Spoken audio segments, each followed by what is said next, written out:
Gepleýär Azatlyk Radiosu. Assalamu alaykum hormatly dinleyijiler. Eferde dünýä türkmenleri gepleşýümiz mikrofon öňünde maksat Ataýew.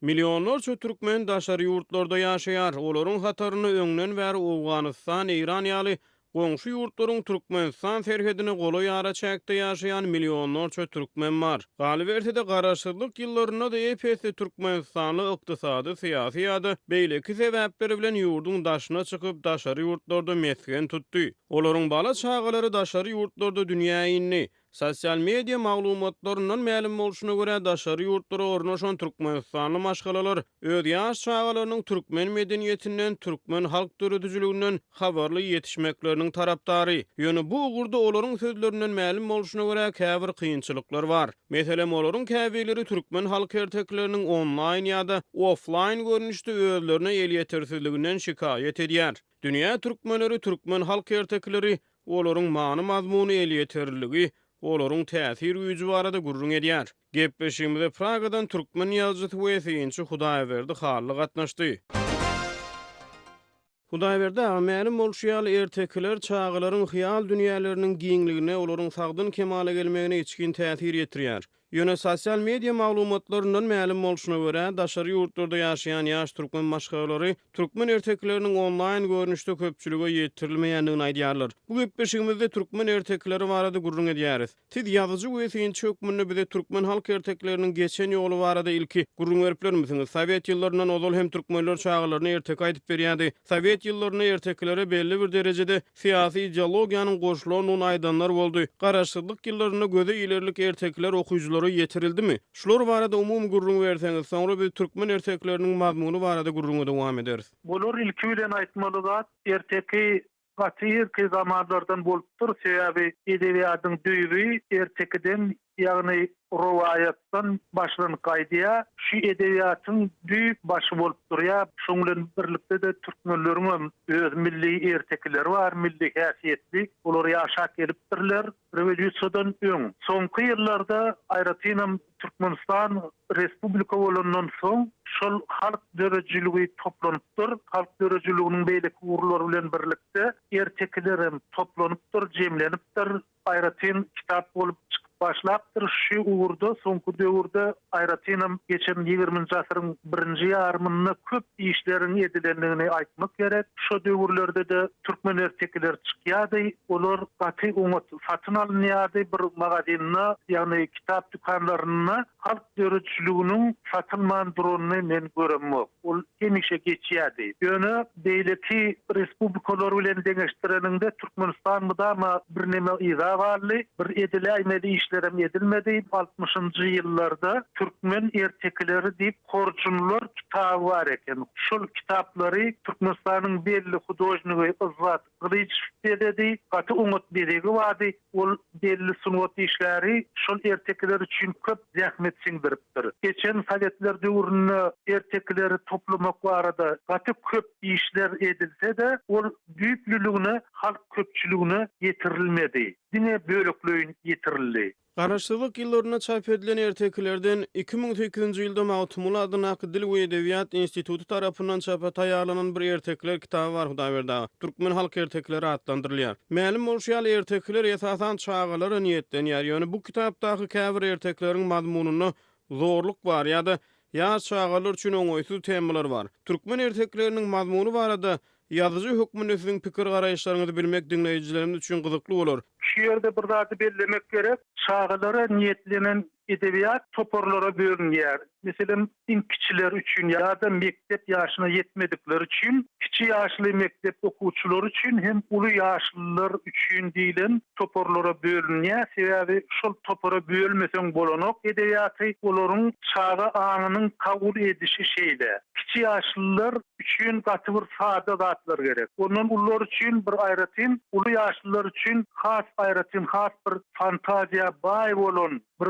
ruhtaýdan ören giň bolan maglumatlar gerek. Şoň ählisini bir galyba salmak näme dogry. Ine şol aýratynlyk bizde göz öňünde tutulanok. Onuň sebäbi neşriýatlaryň mümkinçilikleri bilen bagly bolsa gerek. Sebäbi neşriyat ertekleri ya şolar ýa-da halk görüjülüğüne degişli eserleri mudama çap edip duranoklar bir gedep çap etmäge mümkinçilik bolanmy şunu ýakly zady şu kitaba girdelik şol kitap bilen çyksyn diýilen ýörelgeden uğralynýa ýöne ol bu ýörelge däl. Indi şoň bilen birlikde türkmen ertekleri bizim ýaş nesilimize gerek aýratynam çağlaryň terbiýeleniş döwrüne bir gaty zerurlukly zat. Şoň üçin ertekler ýygyndylaryny ýa-da şoňa meňdeş halk görüjülüğüni aýdaly bir her 5 ýyldan 10 ýyldan bir gedek däl, eýsem her ýylda çykaryp durmak gerek. Her ýylda ony bölüp çykarmaly. Has kiçiler üçin, onuň ullar üçin we onuň has uly oglanlar üçin ýa-da gyzlar üçin diýen ýaly şekilde çykaryp durmaly. Şol usul bizde ýok. Çykan kitaplary da Türkmenistanyň alyp bolanok. Türkmenistanyň kitap almakka kyn sebäbi gelip gitýän ýok. Meselem Türkiye gelýän türkmenleriň köpdügi aýdylýar, ýöne Türkiýeden başga ýerde de ýaşaýanlar bar. Miras arajagyň bilip bolanok, nerden aljagyň bilip bolanok, bir ýa-da dünýä silsimaty öwrüli, meselem Amazonu näme sargasaň, onu sana alyp getirip berýär. Ne şolar ýaly suwda ýok. Eger şol bolsa-da, onu bütün dünýädäki türkmenler şu kitaplary edinerdiler, öz şagalaryna alyp bererdiler, öz şagalaryny şol kitaplar bilen tanış ederdiler. Gıylansagam şeýle mümkinçilik ýok. Bir Türkmenistanyň döwlet resmiýetleriniň geljekki nesliniň öňündäki bir dersi diýip düşünýän, borçu diýip düşünýän. Sebäbi çağı şol erteklerden, şol kitaplardan öz ene dilini öwrenýärler, öz medeniýetini, geplemek medeniýetini öwrenýärler. Ýaşlylara hormat goýmagy, ýagşylyk etmegi öwrenýärler. Ýagşy bilen ýamany saýgarmagy öwrenýärler. Şol mümkinçilikden bizim ýaşlarymyz kemirisgal galýarlar. Meselem 2008-nji ýylda çap edilen Ertekler kitabynyň Ajdarha bilen Çopon adly bir erteki bar. Bu kitapda ertekleriň haýsy ýaş toporlary niýetlenendigi mälim edilmeýär. Çağalaryny okap berjek en atalar erteki bolsa erteki tapsalar onu başlaryna täze edip okap bermegi makul hasaplaýandyrlar. Emma içini açyp görsen kitapda meselem şeýle bir erteki bar, Ajdarha bilen Çopon niýe. Bir bar eken, bir ýok eken, gadim zamanlarda bir çopon bar eken, çöl beýwanyna gezip ýörkä, mal wakyp ýörkä, bir tan tuğlay bolýar, tuğlaydan bir peri çykýar, peri gönü tuğlaydan çykagada meniň 3 şertim bar, şol şertlerimi bitirseň men sana aýal boljak diýär. Soň erteki dowam edýär, dulsurap ýören çopon öýüňe belli aýda wörkeýigim şertlerini Hudaý halap belki bitiräýdim diýip şeýle dowam edýär erteki. Ondan soň çopon bilen peri aýal bolup ýaşaýar. Gara ýene de bir ertek bar, onuň ady ýok, ol şeýle başlaýar. Bir bar eken, bir ýok eken, gadim zamanlarda biriniň bir adamdan 2 teňe algysy bar eken. Onu almanka yankı bergidar öläýipdir diýär. Ol ölen soň hälki algydar ay kepenini soýup alaýynla diýip onun kepenini sıfır wurapdyr diýär. Ýaş çağalary niýetlenen erteki ölü kepen ýaly temalar bilen başlanýar. Erteki dowam edýär, onuň bir ýerine yankı algydar garakçylar bilen gylşlaşýar. Garakçylaryň kellelerini ýeke-ýekeden alýar. Şeýdip ahyry 40synyň kellesini şalgam alan ýaly edýär diýilýär ertekde. Başga da şeýle temalar köp. Ýaş çağalary niýetlenen erteklerde kelle kesmek, kelleleri şalgam ýaly gopormak we şoňa meňdeş zorluk temalary näme gerek Hudaý berdi. Aýdaly islenlik ýaş toporuna değişli bolsun. Iste ulu çağı, iste ýaş çağı, ertekide şeýle zorluk göz başyny nireden alýar siziň pikiriňizçe? Indi zorluğun göz başı elbette bir deňsizlikden gelip çykýan bolmagy mümkin. Ýöne men hiç wagtda häzirem zorluğun tarapynda däl, şolar ýaly edebiýat hökmüne halka sedirilenýän zadyň tarapynda däl. Sebäbi olar köpçülüge aýratynam ýaşlara nädogry ýol salyp berýär, nädogry görelde ýermäge içerýär. Şoň üçin ýene de olara seretmek gerek, olary saýgarmak gerek. Meselem bir akademik neşret bolar, bir tanışma üçin. Ýöne ol durmuşda şeýle alanynda bolmaýan zat ýok. Durmuşda her zat bolýar. Ýöne diňe bir häsiýetli, haýsydyr bir adama peýdaly, haýsydyr bir adama bir nusgalarlykly, täsirli zat bolsa, şol köpçülüge ýetirilýär. Galan zat ýetirilenok. İkinci bir tarapdan şol eserden okuyucu ya da şonu okap berýän adam özü üçin bir zat almaly, bir görüldü almaly, bir täsir almaly. Meselem biz kiçik wagtymyzda şuunduratly bir ertek wady, Rus ertekisi, ýöne oňa şu gatyň türkmen diline geçirilen bir baba gapysyna şuundur ekipdir, ol ýetişipdir, äpet uly bolupdyr, ozaň baba şuundury çekipdir, gopmandyr, aýalyny kömege çağırypdyr, aýaly gelip adamsyna kömekleşipdir, goparyp bilmändirler, soň içini, soň pişigini, pişik gelende de bolanok, soň sıçany çağırýarlar. Şol öýde ýaşaýan sıçan. Sıçan gel senem kömek et. Sıçanam gel çekenden soň şol turp gop gelýär. Şol goparlýar. Ne diýjek bolmaýan zat. Şol öýde ägir bir agzy berlik bolmaly. Hatda pişik bilen sıçanam agzy ber bolmaly. Bir işi goparmak üçin, bir işi amala aşyrmak üçin.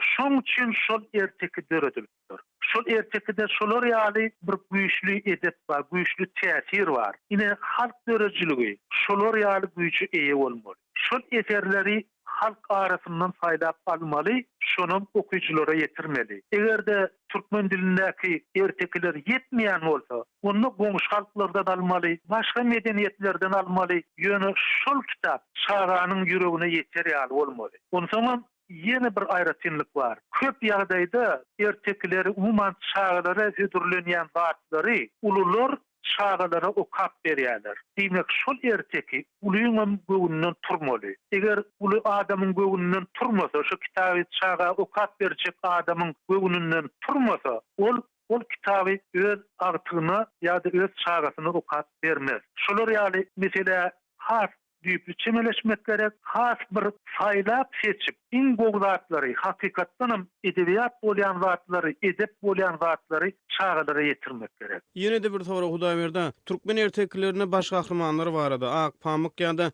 Aýperi ýaly belli ertekler bolaýmasa, erteklerde umuman baş gahrymanlar erkek oglanlar, erkek adamlar, öldürüm köplenç, garyp erkek oglan ýa-da talawan ýa garyp çopun. Şuňa nähil düşünmeli? Näme üçin gyýda oglanyň baş gahrymany bolan ertekleri türkmen ertekleri köp däl. Näme üçin erteklerdäki gahryman oglanlar hem köplenç ýa talawan ýa garyp çopun diýiň pikirinizçe? Ýa bu syn näme tahkykmy? Yo, ol doğru zat şeýle taýda mesele bir taraplayın çemeleşilýär. Şoň üçin köp ertekler dili var adamlaryň aýdan oýunçy ýazylýar. Onu da erkek adamlar köp geçýärler. Şoň üçin jynsy oýunçy erkek gahrymanylaryň öňe sürilýäni bir TV-ge ýagdaý. Ýöne bir de ýene şo seçki meselesine gelse, dünýä medeniýetine ýüzlenseň, onu seçip şol diňagramlygy saklamak mümkin. Mesela bizim goňşymyz hem meden taýdan hem dil taýdan ören ýakyn bolan Garagalpaklarda 40 gyz diýen o destan bar, ajaýyp destan bar. O taýda 40 gyzyň mertligi, gaýraty, edermenligi wasp edilýär. Şoň bilen birlikde bizde de mesela Nergiz diýen rowaýat bar, Nergiz diýen saz bar. Şoň bilen baglanşykly aýdylýan ören bu rowaýatam bar. Diýmek şol adamyň bir ýigidin başarmayan zadyny gyýylaryň başaryan ýerleri bar. Ine şol kitap düzüjüler şol diňagramlygy göz öňünde tutsalar deňilik bolarmy kadip çaklayan. Elbetde ol ertekleriň köpsi ýaşly adamlardan, erkek adamlardan ýazylyp soň o taýda terk edilýän gahrymanylaryň köpsiniň erkek jynsyna değişilligi bolajak zat bir TV zat. Onu garyp bolşy, talawan bolşum şoň bilen baglanyşyklymy Hudaýberden. Onun şeýle bolmagy mümkin. Garyp bolmagy, talawan bolmagy, ýöne bu taýda başga bir ýagdaý bar. Meselem tüwelöýüň içinden bir peridat çykdy diýe. Şol garyp adam bir gudratyň üstü bilen öz maksadyna ýetdi. TV-ge bolmadyk, ýagny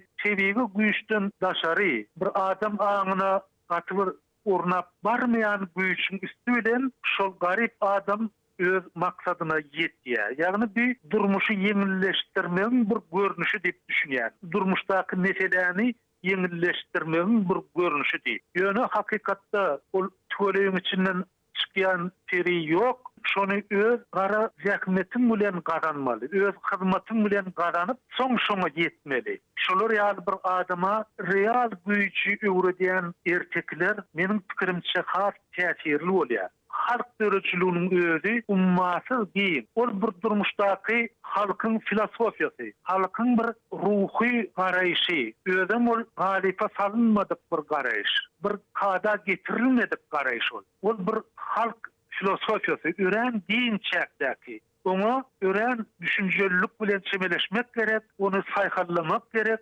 saýhallap bir tertibe salyp, şondan soň okuýçylar köpçüligine ödürlemek gerek.